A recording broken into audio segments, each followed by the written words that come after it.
Hello नमस्कार दोस्तों, बनवेग परिवार में आप सभी का दिल खोल कर स्वागत है। दोस्तों आज के इस वीडियोज़ में हम जेएनयू बीए सेकेंड ईयर के राजनीति विज्ञान यानी कि पॉलिटिकल साइंस के फर्स्ट पेपर को लेकर मोस्ट इंपोर्टेंट क्वेश्चंस पर चर्चा करने वाले हैं। दोस्तों चलिए क्लास को स्टार्ट करते हैं। तो आज की क्लास का महत्वपूर्ण सवाल जिसको हम व्याख्या सहित पढ़ने वाले हैं।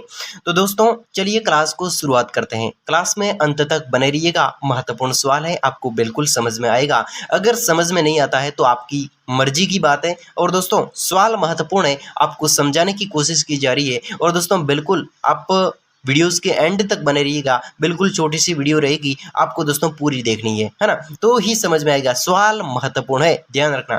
देखिए, शीर्ष कार्यपालिका न तो संसदात्मक है और न ही अध्यक्षात्मक विवेचना कीजिए। आखिरकार ये शीर्ष कार्यपालिका है वो न तो संस्थात्मक है और न ही अध्यक्षात्मक है, तो कैसी है इसकी हमें विवेचना करनी है। तो चलिए आंसर की ओर आगे बढ़ते हैं। दोस्तों स्विट्जरलैंड में अध्यक्षात्मक और संस्थात्मक दोनों प्रकार की शासन पद्धतियों का समन्वय किया गया है। यानी दोस्तों यहाँ पर स्विट्जरलैंड के अंतर्गत स्विट्जरलैंड के अंदर अध्यक्षात्मक शासन प्रणाली और संस्थात्मक शासन प्रणाली दोनों शासन प्रणालियों का समन्वय किया गया है। यानी इसके अंदर दोनों शासन प्रणालियां लागू है। इसके बाद में वहाँ की यानी कि स्विट्जरलैंड की कार्यपालिका में दो प्रकार की कार्यपालिका की विशेषताएं विद्यमान है, उसे किसी एक श्रेणी में नहीं रखा जा सकता। स्विट्जरलैंड की जो कार्यपालिका है वो अध्यक्षात्मक भी है और संस्थात्मक भी है, यानी कि इसको किसी एक श्रेणी में नहीं रखा जा सकता।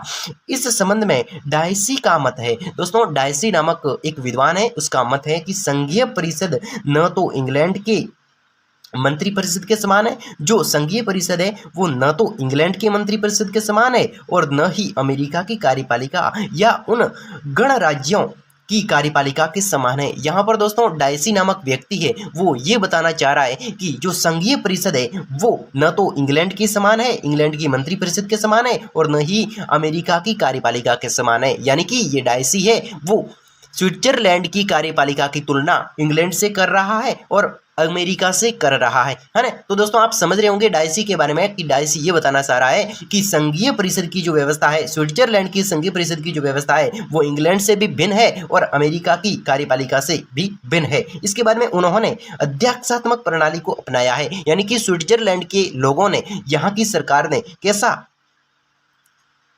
अध्यक्षात्मक प्रणाली को अपनाया है। यद्यपि इसमें इन दोनों व्यवस्थाओं के लक्षण मिलते हैं, यानी दोनों व्यवस्थाओं के यानी कि अध्यक्षात्मक और संस्थात्मक दोनों व्यवस्थाओं के लक्षण है वो इसमें मिलते हैं, लेकिन फिर भी यह इन दोनों से भिन्न है। फिर भी इन दोनों से भिन्न है, यानी कि इंग्लैंड और अमेरिका से फिर भी दोनों से भिन्न है। दोस्तों आइए संसदात्मक कार्यपालिका को पढ़ते हैं। संसदात्मक कार्यपालिका, स्विट्जरलैंड में दो प्रकार की कार्यपालिका, दो प्रकार की शासन पद्धतियां हैं, एक तो अध्यक्षात्मक शासन पद्धति और एक है संसदात्मक शासन पद्धति। तो हम पढ़ते हैं संस्थात्मक कार्यपालिका को पढ़ते हैं। देखिए संसदात्मक कार्यपालिका के अंतर्गत क्या है, स्विट्जरलैंड संघीय परिषद में संसदीय कार्यपालिका की कुछ विशेषताएं विद्यमान है, जैसे कि संघीय शासन प्रणाली के नाम मात्र के अध्यक्ष के समान ही शीर्ष संघीय परिषद के अध्यक्ष को कोई अधिकार प्राप्त नहीं होता है। यानी कि दोस्तों यहाँ पर आप बात ध्यान से देखिएगा, संसदीय शासन प्रणाली के नाम मात्र के अध्यक्ष के समान ही शीर्ष संघीय परिषद यानी कि स्विट्जरलैंड संघीय परिषद, स्विट्जरलैंड के संघीय परिषद के अंदर जो अध्यक्ष होता है ना उसको केवल नाम मात्र का अध्यक्ष बनाया जाता है, उसको कोई अधिकार प्राप्त नहीं होता है, वह भी कार्यपालिका का नाम मात्र प्रधान होता है। अब आइए दोस्तों सेकंड पॉइंट की ओर आगे बढ़ते हैं, वो भी संसदात्मक कार्यपालिका का सेकंड पॉइंट है। देखिए संघीय परिषद के सदस्य संघीय सभा के दोनों सदनों की बैठकों में बैठते हैं।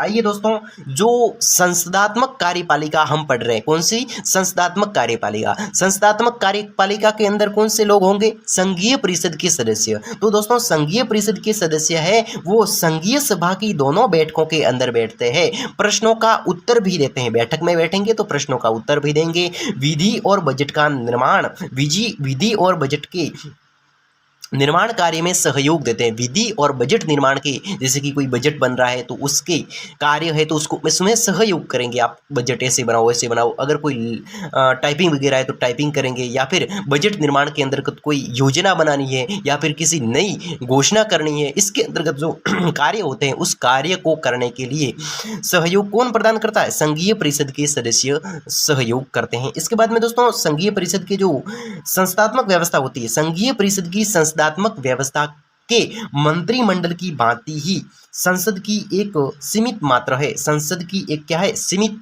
मात्र है।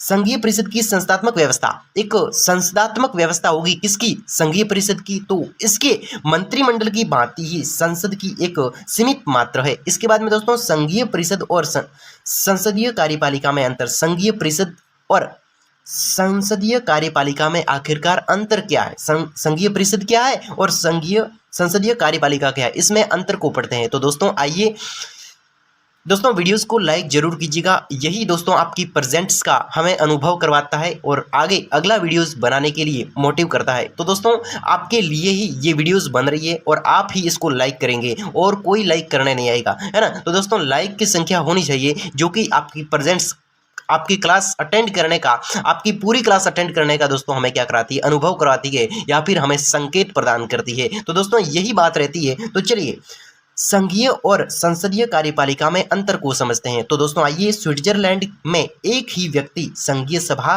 और संघीय परिषद दोनों का सदस्य नहीं रह सकता। हम क्या पढ़ रहे हैं? हम संघीय परिषद को पढ़ रहे हैं और संसदीय कार्यपालिका को पढ़ रहे हैं। तो इसके अंतर्गत स्विट्जरलैंड में एक ही व्यक्ति संघीय सभा और संघीय परिषद दोनों का व्यक्ति नहीं रह सकता, नहीं हो सकता संघीय व्यवस्था में। जबकि संघीय व्यवस्था होती है उसमें मंत्रीगण एक ही समय में दोनों संस्थाओं का सदस्य रह सकता है। यानी दोस्तों संघीय परिषद के अंदर होता क्या है कि संघीय सभा और संघीय परिषद दोनों का सदस्य नहीं रह सकता एक व्यक्ति, लेकिन संसदीय कार्यपालिका के अंदर एक ही व्यक्ति दोनों का, यानी कि संघीय व्यवस्था का और संघीय व्यवस्था में एक ही मंत्रीगण दोनों संस्थाओं का, यानी कि संसदीय कार्यपालिका में दोनों संस्था होती है, उन दोनों का एक ही व्यक्ति रह सकता है, लेकिन इसमें एक ही व्यक्ति नहीं रह सकता। यानी कि इसमें एक ही व्यक्ति है तो उसको एक ही सभा में रहना पड़ेगा, और इसमें अगर एक व्यक्ति है तो वो दोनों सभा में रह सकता है। आप अंतर को समझिएगा इसमें, है ना।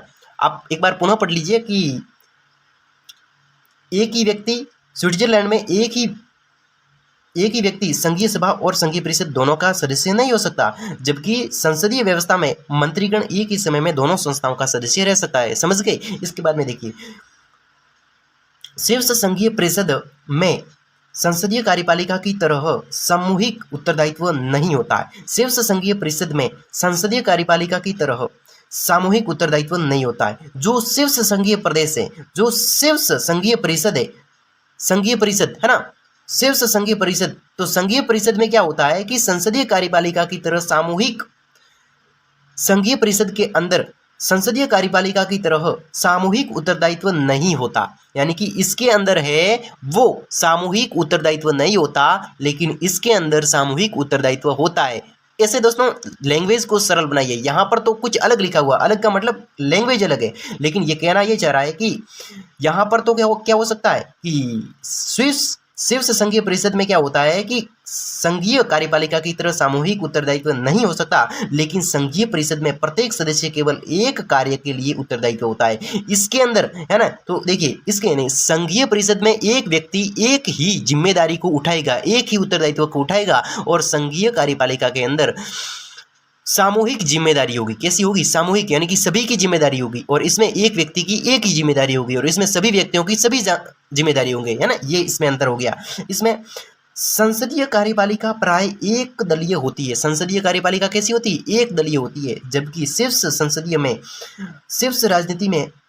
राजनीति महत्व रखने वाले राजनीतिक दलों के सदस्य होते हैं। संघीय कार्यपालिका प्राय एक दलीय होती है। संघीय कार्यपालिका होती है ना, संसदीय कार्यपालिका होती है वो प्राय एक दलीय होती है, संसदीय कार्यपालिका कैसी होती है? एक दलीय होती है, जबकि शीर्ष संसदीय परिषद में संसदीय परिषद में शीर्ष राजनीति में महत्व रखने वाले सभी राजनीतिक दलों के सदस्य होते हैं। इसमें तो सभी राजनीतिक दलों के सदस्य होते हैं और इसमें क्या होता है? एक दलीय होती है। ये एक दलीय होती है और ये कैसी होती है? सभी इसमें होते हैं, सभी दलों के इसमें सदस्य होते हैं, सभी दलों के सभी सदस्य इसमें होते हैं, लेकिन इसमें क्या होता है कि इसमें एक दलीय सदस्य इसमें रहता है। इसके अंदर दोस्तों ये इसमें अंतर हो गया। अब हम आगे बढ़ते हैं दोस्तों। इस प्रकार हम कह सकते हैं कि शीर्ष संघीय परिषद में संसदीय शासन व्यवस्था की अनेक विशेषताओं को अपनाया गया, परंतु कई दृष्टियों से वह संसदीय परिषद से भिन्न है। दोस्तों इस यानी कि स्विट्जरलैंड के अंदर संघीय परिषद में संसदीय शासन व्यवस्था की अनेक विशेषताओं को अपनाया है, परंतु कई वह संसदीय पद्धति से भिन्न है। कई दृष्टियों से हम देखें तो वह संसदीय पद्धति से भी भिन्न है। आगे बढ़ते हैं। अध्यक्षात्मक कार्यपालिका और शीर्ष संघीय परिषद। अध्यक्षात्मक, अभी तक हमने क्या पढ़ा है? अभी तक हमने संसदीय कार्यपालिका पढ़ी है। देखिए स्विट्जरलैंड अध्यक्षात्मक भी है और संसदात्मक भी है, तो हमने तो केवल संस्थात्मक ही अभी तक पढ़ा है। अब हम पढ़ने वाले हैं अध्यक्षात्मक कैसे हैं। स्विट्जरलैंड है वो अध्यक्षात्मक भी है और संस्थात्मक भी है, तो संस्थात्मक तो है हमने पढ़ लिया, अब हम पढ़ेंगे अध्यक्षात्मक कैसे। तो आइए दोस्तों, अध्यक्षात्मक कार्यपालिका और शीर्ष संघीय परिषद। अध्यक्षात्मक कार्यपालिका और शीर्ष संघीय परिषद। देखिए शीर्ष संघीय परिषद अध्यक्षात्मक कार्यपालिका से भी कुछ बातों के में समान है, जो इस प्रकार है। अध्यक्षात्मक कार्यपालिका के समान शीर्ष संघीय परिषद में स्थायित्व होता है। अध्यक्षात्मक कार्यपालिका के समान ही शीर्ष संघीय परिषद में क्या होता है? स्थायित्व होता है। संघीय सभा इसे 4 वर्ष की अवधि से पूर्व पदच्युत नहीं कर सकती। जो संघीय सभा होती है ना, वो अध्यक्षात्मक कार्यपालिका को 4 वर्षों से पूर्व पदच्युत यानी कि अपने पद से नहीं हटा सकती। एक अध्यक्षात्मक प्रणाली होती है वो शीर्ष संघीय परिषद के समान ही एक स्थायित्व वाली होती है। अध्यक्षात्मक प्रणाली को संघीय सभा 4 वर्षों से पहले नहीं हटा सकती। ओके, इसके बाद में अध्यक्षात्मक शासन प्रणाली की तरह ही शीर्ष की कार्यपालिका के सदस्य संघीय सभा व्यवस्थापिका के सदस्य हो सकते हैं। अध्यक्षात्मक शासन प्रणाली की तरह शीर्ष यानी कि स्विट्जरलैंड की कार्यपालिका के सदस्य संघीय सभा और उसके सदस्य नहीं हो सकते। यानी देखिए अध्यक्षात्मक शासन प्रणाली के अंदर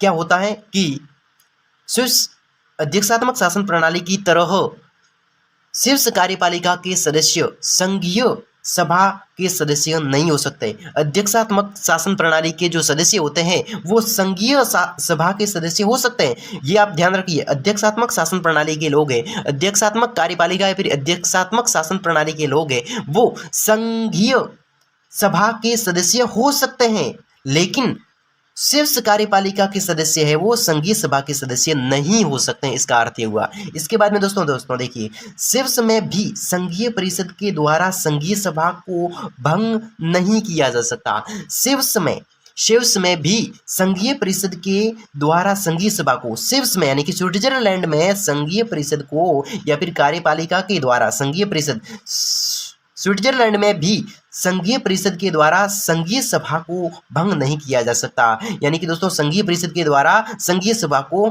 भंग नहीं किया जा सकता। यहाँ पर ये बात है। अब दोस्तों हम पढ़ेंगे असमानताओं को। आखिरकार इसमें असमानता क्या है? तो देखिए दोस्तों, स्विट्जरलैंड संघीय परिषद और अध्यक्षात्मक कार्यपालिका में असमानताएं भी अधिक है। शीर्ष संघीय परिषद और अध्यक्षात्मक कार्यपालिका स्विट्जरलैंड है वो संघीय परिषद भी है और अध्यक्षात्मक कार्यपालिका भी है ना, दोनों प्रकार का है। तो इन दोनों में भी अंतर होगा थोड़ा बहुत, तो वो पढ़ेंगे। शीर्ष संघीय परिषद सभा से घनिष्ठ संबंध रखती है। जो शीर्ष संघीय परिषद है वो एक सभा से घनिष्ठ संबंध रखती है, वह उसकी बैठकों में भी बैठती है। दोस्तों जो शीर्ष संघीय परिषद होती है वो सभा से घनिष्ठ संबंध रखती है और सभा की बैठकों में भी बैठती है। समझ गए? विधि निर्माण, बजट निर्माण में सहयोग भी करती है। संघीय परिषद के जो लोग होते हैं, संघीय परिषद के जो सदस्य होते हैं, वो सभा में बैठते हैं, सभा से संबंध बनाते हैं, यानी कि सभा में घनिष्ठ संबंध भी रखते हैं और यानी कि क्या है कि इसमें जो भी सभा होती है उसको अटेंड करना जरूरी है, और साथ ही साथ में उस बैठकों में भाग लेती है। विधि निर्माण हो रहा है तो भाग लेती है, बजट निर्माण हो रहा है तो उसमें सहयोग करती है, तथा संघीय सभा भी परिषद पर प्रत्यक्ष नियंत्रण रखती है। जो संघीय सभा है वो परिषद पर भी प्रत्यक्ष नियंत्रण रखती है, जबकि अध्यक्षात्मक कार्यपालिका व्यवस्था में ऐसा संभव नहीं है। दोस्तों, संघीय सभा में भी परिषद प्रत्यक्ष नियंत्रण रखती है, जबकि अध्यक्षात्मक कार्यपालिका में ऐसी व्यवस्था नहीं है। दोस्तों, यहाँ पर दो है ना, दो, एक तो संघीय परिषद है और एक है अध्यक्षात्मक कार्यपालिका। दोस्तों, संघीय परिषद है ना, संघीय परिषद यहाँ पर लिखा हुआ देखो, संघीय परिषद है ना, देखिए एक मिनट आओ, संघीय सभा भी परिषद के पर प्रत्यक्ष नियंत्रण रखती है। संघीय सभा होती है वो परिषद पर प्रत्यक्ष नियंत्रण रखती है, प्रत्यक्ष सीधा सीधा नियंत्रण रखती है। जो संघीय सभा होती है ना वो परिषद के ऊपर सीधे सीधी नजर रखती है, नियंत्रण रखती है। लेकिन अध्यक्षात्मक कार्यपालिका है वो ऐसा करती नहीं है, ऐसा नहीं कर सकती, ऐसा उसके लिए संभव नहीं है, यानी कि प्रत्यक्ष नजर वो नहीं रख सकती, उस पर नियंत्रण नहीं रख सकती। इसके बाद में दोस्तों देखिए, स्विट्जरलैंड में कार्यपालिका संघीय परिषद का चुनाव संघीय सभा में से किया जाता है। दोस्तों, स्विट्जरलैंड कार्यपालिका का चुनाव है वो संघीय सभा में किया जाता है। स्विट्जरलैंड में कार्यपालिका चुनाव है वो, देखिए, स्विट्जरलैंड के अंदर कार्यपालिका का चुनाव संघीय सभा में किया जाता है, जबकि अध्यक्षात्मक कार्यपालिका का जो निर्वाचन जनता के द्वारा किया जाता है। अध्यक्षात्मक कार्यपालिका है इसका चुनाव जनता करती है, और कार्यपालिका का चुनाव है वो संघीय सभा करती है। कार्यपालिका का चुनाव संघीय सभा करती है और अध्यक्षात्मक कार्यपालिका है और उसका जो चुनाव है वो जनता करती है। इसके बाद में दोस्तों, उपयुक्त विवरण के आधार पर हम ये कह सकते हैं कि संघीय परिषद संस्थात्मक और अध्यक्षात्मक दोनों अनुपम समन्वय है। विश्व में यह अपने ढंग की एक अनोखी संस्था जिनमें दोनों पद्धतियों की विशेषताओं का मिश्रण हमें देखने को मिलता है।